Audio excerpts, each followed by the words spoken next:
సూర్యాపేటలో జరిగిన దారుణ హత్యకు సంబంధించి బ్రేకింగ్ న్యూస్ చూద్దాం. బీఆర్ఎస్ నేత చింతల మధును దుండగులు చంపేశారు. గ్రామ శివార్లో హత్య చేసి మూట కట్టారు దుండగులు. పాత కక్షలే కారణమని పోలీసులు అనుమానం వ్యక్తం చేస్తున్నారు. మృతుడు మాజీ సర్పంచ్ మిద్దె రవీందర్ హత్య కేసులో నిందితుడు. రవీందర్ వర్గీయులు హత్య చేశారా అనే కోణంలో దర్యాప్తు సాగుతోంది. గ్రామంలో ఉద్రిక్తతలు తలెత్తకుండా పోలీసులు బందోబస్తు ఏర్పాటు చేశారు.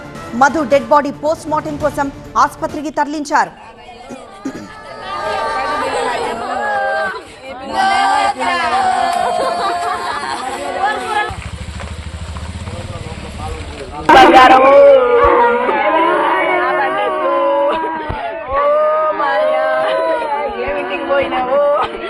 ఎవరు తీసుకుపోయి నాకు ఎల్కారం కాంగ్రెస్ నాయకులు నా భర్తనే 40 మంది కలిసి చంపిరంట.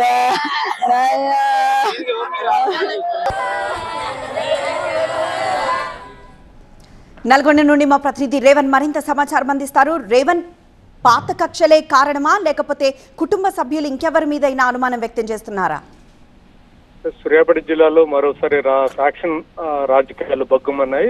ఇందులో బీఆర్ఎస్ చెందినటువంటి కార్యకర్త దారుణాలకు గురయ్యాడు. సూర్యాపేట మండలం ఎల్కారం గ్రామానికి చెందినటువంటి మాజీ సర్పంచ్ భర్త రవీందర్ రాత్రి మిస్ అయ్యాడు. దీనికి సంబంధించి కూడా కుటుంబ సభ్యులు వెంటనే పోలీసులకు కూడా ఫిర్యాదు చేస్తారు. ఇదే క్రమంలో అతని కోసం వెతుకుతున్న క్రమంలోనే అర్ధరాత్రి 2 గంటల సమయంలో దుండగులు ఇతన్ని దారుణంగా హత్య చేసి మూట కట్టి ఒక వ్యవసాయ పొలం వద్ద పడే విషయాన్ని పోలీసులు గుర్తించారు. వెంటనే మృతదేహాన్ని సూర్యాపేట ప్రభుత్వ ఆసుపత్రికి తరలించారు.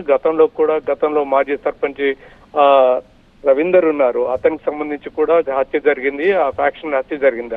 అతనికి సంబంధించినటువంటి కుటుంబ సభ్యులే, అతని వర్గీయులే ఇతన్ని హత్య చేశారని చెప్పి కూడా కుటుంబ సభ్యులు అయితే ఆరోపిస్తున్నారు. గతంలో కూడా ఈ ఫ్యాక్షన్ గ్రామంలో 4 హత్యలు అయితే జరిగినటువంటి పరిస్థితి. ఈ నేపథ్యంలోనే పోలీసులు అయితే గ్రామంలో భారీ బందోబస్తు ఏర్పాటు చేశారు. ప్రస్తుతం అయితే కుటుంబ సభ్యుల ఫిర్యాదు మేరకు కేసు నమోదు చేసుకుని పోలీసులు దర్యాప్తు చేస్తున్నారు. ఎస్ రేవన్.